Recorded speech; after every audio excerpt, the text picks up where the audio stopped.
বিগত 17 বছরও দিতে পারে নাই, তার বিশ্বাস এবারও দিতে পারবে না, বিদায়ী তিনি নির্বাচন বর্জন করেছে। অবাধ, নিরপেক্ষ এবং গ্রহণযোগ্য হওয়ার সম্ভাবনা খুবই কম, সেই দিকে নেতা সিদ্ধান্ত নিয়েছেন। আমরা নেতার সিদ্ধান্তের প্রতি অনুগত। মানুষ যদি তাদের ভোটাধিকার প্রয়োগ করতে না পারে, সেই ভোটের কোনো মূল্য হয় না, জাতির জন্য কল্যাণ বয়ে আনে।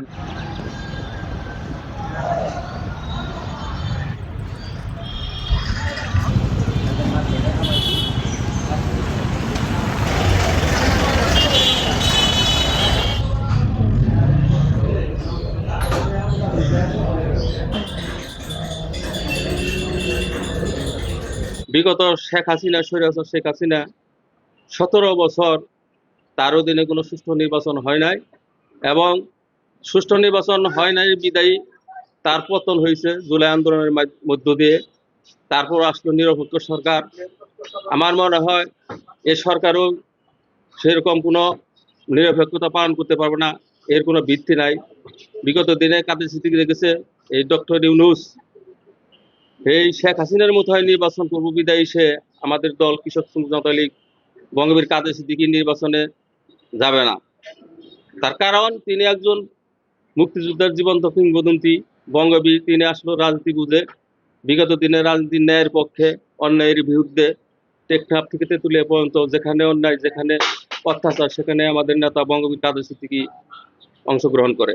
একটি স্বাধীন দেশে, দেশ স্বাধীন করার পর স্বাধীনভাবে মানুষ ভোট দিতে পারবে, বিগত 17 বছরও দিতে পারে নাই, তার বিশ্বাস এবারও দিতে পারবে না, বিদায়ী তিনি নির্বাচন বর্জন করেছে। একমাত্র স্মার্ট সিটি বসুন্ধরা, আধুনিকতায় এক ধাপ এগিয়ে। গত 24শে ডিসেম্বর প্রতিষ্ঠা বার্ষিকীতে দলীয় নেতা কর্মীদেরকে নিয়ে তাদের মতামত অনুসারে আমাদের দল একটি সিদ্ধান্ত নিয়েছে যে এই নির্বাচনে অংশগ্রহণ করবে না।